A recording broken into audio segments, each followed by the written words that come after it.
नमस्कार प्रेक्षकांनो, आपल्या यूट्यूब चॅनलमध्ये तुमचं खूप खूप स्वागत आहे। चला तर मग आजच्या आपल्या पुढच्या भागाला सुरुवात करूया। रुद्रने सर्वांना बाय केलं आणि कार स्टार्ट केली। कार पुढच्या वळेपर्यंत सर्वजण तिला हात हलवून बाय करत होते, तर ती सुद्धा हात हलवून बाय करत होती आणि कारमधून माहेर दिसेनासं झालं। काय करू माय, तुझ्या मायेचा पदर सोडवत नाही, माहेरच्या उंबऱ्यात पाय माझा अडकतो, पण संसाराची ओढ तितकीच ग माय, दोन्ही घराला कसं सावरू ग, लेक तुझ्या घरची आता परक्या घराला आपलं म्हणणारी, पर तरबी माहेरच्या उभ्यात जीव अडकतो ग माय। एक मन हितच ठेवते, दुसरं मन तिकडं धावतं, स्त्री मनाच्या हा बसा मला तरी कसा चुकेल ग माय। रुद्रने जाता जाता आता त्याच्या मामांची भेट घेतली, निघतो आहे असं सांगितलं, तर मामा मामी ह्यांनी वीरचे लाड केले। दोघांनाही काळजीने व्यवस्थित घरी जा, पोचल्यावर आम्हाला फोन करा असे म्हणत मामींनी वीरचं कौतुक करत त्याला निरोपही दिला। तर वेळ नसल्यामुळे उभ्या उभ्याच रुद्रने त्यांचा निरोप घेतला। संध्याकाळच्या आतच रुद्र मीरा आता घरी पोहोचले। इकडे आई अनु दोघांची आता वाट पाहत बसली होती। रुद्रची कार गेटमधून एंटर होताच आई हरवून गेली। कधी एकदा वीरला पाहतोय, त्याच्या जवळ जातोय असंच आता माईंना सुद्धा वाटत होतं। आता हॉलमध्येच वाट पाहत सगळीजण बसलेली होती। बाबांनी तर 2 वेळा कॉल करून व्यवस्थित असं रुद्रला सक्त बजावलं होतं आणि इतकं सगळं पाहूनच आता रुद्र किंचित विचार करू लागला होता, मी कार काय पहिल्यांदाच चालवतोय का, किती सूचना देत आहेत मला सगळे।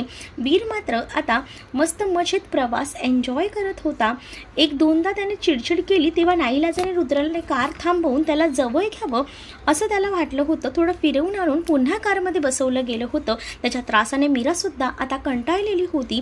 कधी एकदा घर येते असं झालं होतं तिला, आणि शेवटी एकदाच ते घरी पोहोचले तसं मीराने हुश केलं। रुद्रने कार पार्क केली तसं बाबा लागलीच पुढे आले। दरवाजा उघडत त्यांनी मीराकडून वीरला आता आपल्याकडे घेतलं, पण तो नुकताच रडून आता झोपला होता। त्याला बाबांकडे आता दिल्यानंतर ती कारमधून उतरून आली। हसून त्यांची विचारपूस केली, कसे आहात बाबा असं देखील तिने आता विचारून, आता ठीक आहे मी बेटा, अशी आहेस तू, वाघोबा बरा झोपलाय आता, हो आताच नुकताच रडून झोपलाय, खूप वेळ प्रवास केला ना त्यामुळेच तो वैतागला होता। मीरा हसत त्याच्याकडे नजर देतच आता बाबांच्या कुशीत चुळबुळ तो करू लागला, तसं बाबांनी त्याला पुन्हा मीराकडे दिलं। आईने दोघांना दरवाजात थांबवलं आणि दोघांची आता दृष्ट काढली, भाकर तुकडा ओवाळून टाकला आणि आता या म्हणाली। तसं सर्वजण आत आले। रुद्रने आता लागलीच मीराचं सर्व सामान आत आणलं आणि वीर झोपलेलं पाहून माई आणि आईनं तिथून आता त्याला रूममध्ये झोपव असं मीराला सांगितलं, पण दोघांनी आता एक नजर त्याच्याकडे पाहून हाताची बोटं आता त्याच्याकडे वळवली आणि त्याच वेळेला आता आपल्या कानशिलावर मोडली आणि हळूच माईने त्याच्या गालाला हात लावत त्याची पप्पीही घेतली। मीरा फ्रेश व्हायला रूममध्ये निघून गेली, तर आता बेडवर वीरला झोपवलं आणि रूमवर नजर टाकली, तर खूप दिवसांनी रूम पाहत असल्याने वेगळी वाटत होती रूम, पण रुद्रने सगळं व्यवस्थित ठेवलेलं होतं। पुन्हा समाधानही वाटलं तिला। ती गालात हसून टॉवेल घेत आता बाथरूममध्ये शिरली। रुद्र आई बाबा आणि माईसोबत बोलत बसला थोडा वेळ बाहेरच, आणि आईने मीराच्या मामा आणि मामीची चौकशी केली, तर रुद्र सगळे बरे आहेत असं म्हणाला। तर येताना आपल्या मामाला भेटून आलो, जास्त वेळ नाही पण थोडं बोलणं झालं तेवढंच ठीक, सगळं काही व्यवस्थित आहे। येताना त्यांना सुद्धा यात्रेचं निमंत्रण देऊन आलोय असं आईला सांगितलं। आईने सुद्धा बरं केलंच असं म्हणत शांताला चहा आणि नाश्ता बनवायला सांगितला। तसं शांता तयारीला लागली। रुद्र फ्रेश होऊन येतं असं म्हणत आपल्या रूममध्ये आला। मीरा प्रवासात नेसलेली साडी बदलून दुसरी साडी नेसत होती आणि हे पाहून रुद्र गालात हसला। बेडवर झोपलेल्या वीरवर त्याची नजर पडली आणि त्याला निवांत झोपलेलं पाहून तू झोप बाबा शांत असं म्हणत रुद्र मीराकडे आला। तिचं सगळं लक्ष साडी नेसण्यावर होतं। ती साडीच्या प्लेट्स नीट करत होती आणि तितक्यातच रुद्रने तिला पाठीमागून मिठीत घेतलं। वेलकम बायको म्हणाला तसं ती गोंधळून म्हणाली, हो किंचित सूर वाढलेला तिचा, हो बोल ऐकतोय, आधी फ्रेश व्हा, प्रवासातून आला आहात आत्ताच, मग आणि मी फ्रेश झाली आहे तेव्हा जा आधी फ्रेश व्हा बघू। ती चिडत त्याला बाजूला करतच आता प्रयत्न करत ती म्हणाली, हो ग जातोय, थांब ना थोडा वेळ, नाही नको जा आधी फ्रेश व्हा, हो असं म्हणत तो सुद्धा आता नाराज होऊन टॉवेल घेत तिच्याकडे रोखून पाहत आता बाथरूममध्ये शिरला होता आणि त्याची चिडचिड पाहून ती गालात हसली. मीराचं आवरलं. ती केसांची व्यवस्थित वेणी घालत होती आणि तितक्यातच रुद्र बाहेर आला. तिला पाहून पुन्हा खट्याळपणा सुचलाच त्याला.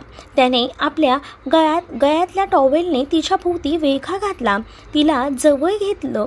तसं वेणी घालत असलेली ती त्याच्याकडे आता खेचली गेली. तिच्या तोंडून जोरात आहो असं निघालं. काय असं म्हणत त्याने तिच्या आता मानेशी आपला चेहरा घुसळला. तिचा तो फ्रेश सुगंध श्वासात भरून घेतला. तसं ती सुद्धा त्याच्या स्पर्शात विरघळली. अहो आवरून घ्या ना, पुन्हा वीर उठेल, सकाळी लगबग सुरू होईल. ती लाजून ओल्या सुरातच म्हणाली. हो थांब ना, मलाही फील तर करू दे. आज तू रूममध्ये आहेस असल्याचा आज मला आनंद होत आहे. इश्श काही काय हो तुमचं, असं म्हणून ती लाजली तर त्याने टॉवेलने जोर लावत तिला आणखीन जवळ खेचलं.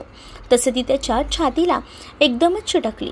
नकळत एक गोड शहारा तिच्या अंगावर आला. तो मात्र तिच्यात हरवून जात होता आणि इतक्यातच ती त्याच्याकडे वळली. त्याच्या छातीवर तिचे दोन्ही हात होते. नजर एकमेकात गुंतली. तिचे ओठ त्याला आव्हान देत होते, पण जणू तो तिच्या ओठांकडे पाहून मंत्रमुग्ध झाला. तिचे ओठ आपल्या ओठात बंदिस्त करण्यासाठी तो झुकलाच होता की इतक्यात वहिनी करत रश्मी आता ओरडत रूमकडे आली. कॉलेजमधून आल्या वहिनी आली हे कळताच ती हातपाय धुवून लागलीच आता तिच्याकडे आली होती. तर रश्मीचा आवाज ऐकून मीराने आता रुद्राला बाजूला व्हा असं म्हणत जवळजवळ ढकललंच आणि तो सुद्धा आता रश्मीच्या आवाजाने हडबडून बाजूला झाला. मनातच रश्मीला आणखीन थोड्या वेळाने आली असती तर काही बिघडलं असतं का असंच म्हणाला. सगळे माझ्या रोमांसचे दुश्मन झालेत असं म्हणतच मनातच आता कपाळावर हात मारून घेत होता. आणि पुन्हा त्याची चिडचिड पाहून मीरा गालात हसली तर रुद्र तिच्याकडे रोखून पाहत होता. तर खूप हसू येतंय ना, तू भेट नंतर मग बघतो तुला, असं म्हणून नाईलाजाने टॉवेलने आपले ओले केस पुसू लागला. इतक्यातच रश्मी रूममध्ये पोहोचली. मीराला कडकडून मिठी मारत वहिनीडू करत तिच्या गळ्यात पडली. मीरा सुद्धा ताई कशा हात म्हणत हसून तिला विचारत होती. दोघींच्या लगेच गप्पा सुरू झाल्या. इतक्यातच रश्मीने वीरकडे नजर टाकली. अय्यो वहिनी, हा बघ चिक्या अजून झोपला आहे. अगदी घराजवळ पोहोचणार इतक्यातच झोपले आहेत साहेब कंटाळून. मीरा हसतच वीरकडे नजर टाकून आता म्हणाली. पण कधी उठेल हा माहीत नाही, कारण आजच या टायमिंगला झोपला. सहसा यावेळी झोपत नाही हा. तर तो पण प्रवास झाल्यामुळे झोपला असेल कदाचित, मीरा काळजीनेच म्हणाली. असेल हो, नाही तर काय, लोक पूर्ण प्रवास आयता झोपून काढतात. रुद्र रश्मीला टोमणे मारतच म्हणाला, कारण रश्मी मीराच्या माहेरून येताना पूर्ण प्रवासात झोपली होती. त्यामुळे रुद्र एकटाच ड्रायव्हिंग करून खूप बोर झाला होता. तेच आठवून तो म्हणाला. हो का? रश्मी ही नाक मुरडत म्हणाली. नाही तर काय, आठव कशी आली होतीस ते कोल्हापूरवरून येताना इकडे. रुद्र टी शर्ट घालत म्हणाला. दोघांची तू मेमे ऐकून मीरा गालात हसली तर रुद्र बाहेर निघून गेला. त्याने मामा आणि मामीला कॉल करून व्यवस्थित आता पोचल्याचे कळवले. हे ऐकून मामीने काळजीनेच आता वीरची चौकशी केली. अहो व्यवस्थित तो थोडा त्रास दिला त्याने, पण आता तो झोपला आहे, रुद्र त्यांना सांगत म्हणाला. बरं काळजी घ्या, सर्वांना नमस्कार सांगा, असं आता म्हणत त्यांनी ही कॉल आटोपता घेतला.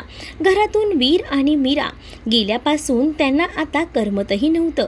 घर अगदी रिकामं वाटत होतं. वीरची थोडीफार खेळणी इथेच राहिली होती. ती पाहून तर आता मामीला त्याची खूप जास्त आठवण येत राहिली.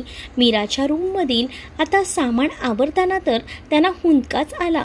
इतके दिवस सोबत होती, घराला तिची सवय झाली होती, त्यामुळे 2 दिवस तरी त्यांना आता तिच्या आठवणीने त्रास होणार होताच. अक्षय आणि नंदिनी सुद्धा वीर आणि मीराला खूप जास्त मिस करत होते. घरात पाय ठेवू वाटेना म्हणून अक्षय चिडत वरती टेरेसवर अभ्यासाला निघून गेला. तर नंदिनी सुद्धा थोडं रडून आपल्या मैत्रिणीकडे निघून गेली. संध्याकाळी मामा घरी आले तेव्हा त्यांना आता सुद्धा थोडं चुकल्यासारखं झालं होतं. आजचा चहा सुद्धा त्यांना थोडा गोड लागत नव्हता. सारखं वीर समोर खेळताना दिसत होता. शेवटी वैतागून त्यांनी आता टीव्ही लावला आणि उगाच टीव्हीकडे पाहत बसले होते, मन दुसरीकडेच होतं. इकडे रुद्र मीरा दोघांनीही चहा नाश्ता केला. रश्मीची बडबड सुरू होती. आई बाबा माई सर्वांसोबत मीरा हसत खेळत गप्पा मारत होती. घरात अगदीच जिवंतपणा आला होता. इतके दिवस नव्हती तर जो तो आपल्यात गुंग होता. रश्मी वीर कधी उठणार म्हणून चिडून बसली होती, तर त्याच्यासोबत खेळायचं होतं, बोलायचं होतं, पण सध्या तरी तो आराम करत होता.